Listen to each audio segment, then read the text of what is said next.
Space Jam: A New Legacy starring LeBron James. Say what you will about the original Space Jam, but we got to the fun part quick in that movie, and the film's pacing was exactly what it needed to be. The video game idea is not the worst, but it's so unnecessary here. It takes up way too much time to explain what's going on and make it work in the story, since it's convoluted as hell, when LeBron could have just been pushed into a deep pit by the bad guy and he would have ended up in the Looney Tunes world straight away. The Looney Tunes, granted, are still fun, despite the writing being lacking in places, providing bugs and the rest with not a lot of funny jokes. If you look at a movie like Looney Tunes Back in Action, like it or not, the tunes are on point in that movie. They are every bit as hilarious as they always were, and the modern day references are clever and loose, not overbearing like they are here. There's a long sequence when LeBron turns into a cartoon himself and he goes to the Superman animated series to find Daffy, some Wonder Woman cartoon to get Lola Bunny, they go to the Matrix, Mad Max, Fury Road and other places. This Ready Player One style self-advertisement is shameless. It makes all the product placement in the original Space Jam look like nothing in comparison. I truly hate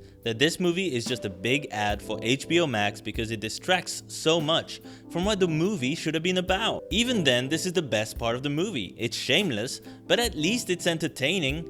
The movie's pacing speeds up, and seeing the likes of Wile E. Coyote in Mad Max, or Daffy Duck pretending to be Superman, almost killing dozens of people in the process, was just very amusing to me. The basketball game itself, I'm sad to report, is a big old mess. The Porky rap, the robot guy, the CG, the people getting beamed into the game from their phones somehow, the crowd. Because spending 20 minutes referencing every DC superhero and Warner Brothers movie made in the past 30 years wasn't quite enough, the film decides to throw a whole bunch of classic characters in the background of the entire basketball game. But obviously they can't pay young Jack Nicholson to play the Joker or Hugo Weaving to play Agent Smith for a 15-second gif. So what we get is a whole bunch of extras cosplaying as classic characters, just waving their arms about, making faces in the background. What kills the movie for me is the writing, pure and simple. Warner Brothers just refused to let this be an actual sequel and instead treated it